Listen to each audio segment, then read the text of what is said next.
It's no surprise that slapstick comedy is an inherently visual form of entertainment. Charlie Chaplin, Buster Keaton, and Harold Lloyd, the three big slapstick stars of the silent era, all proved to be excellent physical comedians and are celebrated for their incredible performances in which they did most, if not all, of their own stunts. However, much less discussed is how these films were captured visually. Many of the most lauded films from these three masters feature gags which are either enhanced or even simply made possible by the technological tricks afforded by the camera. In this video essay, I'd like to take a closer look at the history and development of cinematography and slapstick comedy, and then analyze some exemplary scenes from the three greats that illustrate their mastery of clever camera usage. Chaplin, Keaton, and Lloyd all used multiple forms of camera trickery to great effect. Techniques included double exposing the film negative, matting the image, speeding up or over cranking footage, reversing footage, and splicing footage to achieve appearance or disappearance effects. Though they made many of these effects popular, they actually originate from much earlier in cinema's history. The most famous early filmmaker to employ such techniques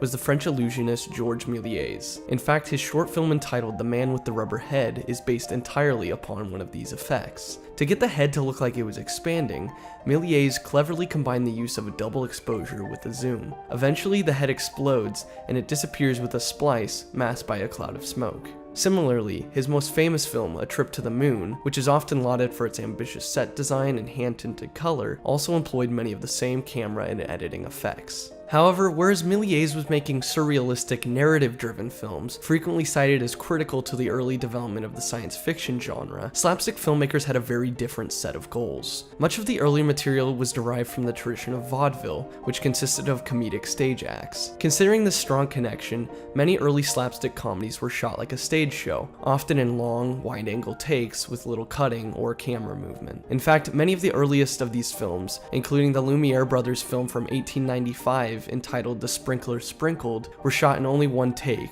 with a completely static camera. As film became an increasingly more popular medium for slapstick comedy in the 1900s, shorts began to get longer and employ multiple shots and scenes. However, most were photographed in much the same way as the early Lumiere films. Emphasis was clearly being placed on the actors and their physical performances, and the camera was simply a way to capture and reproduce these performances. Despite the absurdity of slapstick, most films still presented their events as real, and the increasing use of camera effects often helped to enhance this sense of realism. For example, the film Fatty and Mabel Adrift features a scene using a double exposure to represent a reflection in the window. Though it is a fairly crude effect, it does serve a utility purpose, to connect the shots between Fatty and Mabel and present them in a connected space. As filmmakers became more intimately familiar with these tricks, they not only got more complex, but also harder to spot. The thrill sequence of Harold Lloyd's Safety Last is perhaps the prime example of expertly using the camera to augment the reality of a scene.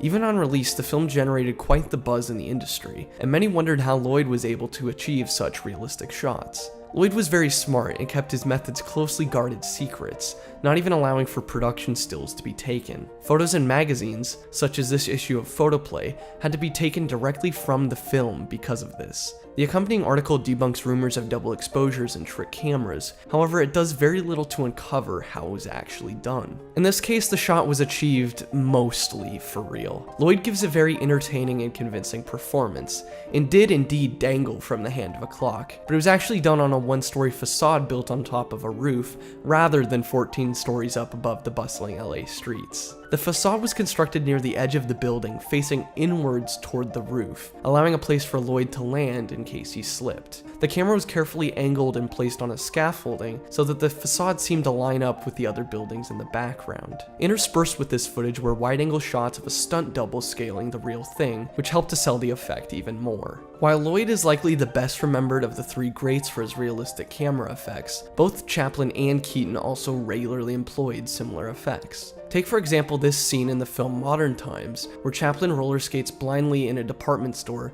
and comes unsettlingly close to a ledge with no railing. Chaplin's incredible physical ability alone would be impressive enough. However, the belief that he could fall to his death at any moment adds a whole extra dimension to this scene. Of course, letting Chaplin perform this routine near a real drop would be impractical, and an impressively detailed matte painting on glass is used instead. While most mattes are done in post-production with static shots, the matte was actually placed in front of the camera for filming. The cinematographer takes advantage of this approach by panning the camera with the action, which sells the effect even further. One final example example I'd like to examine is a more conventional matte shot from Buster Keaton's Sherlock Jr. It comes near the tail end of an impressive sequence in which Keaton rides on the front handlebars of a motorcycle. Keaton approaches a bridge which is conveniently missing a section in the middle. It then cuts to a wide shot where two trucks are attempting to pass each other through this gap.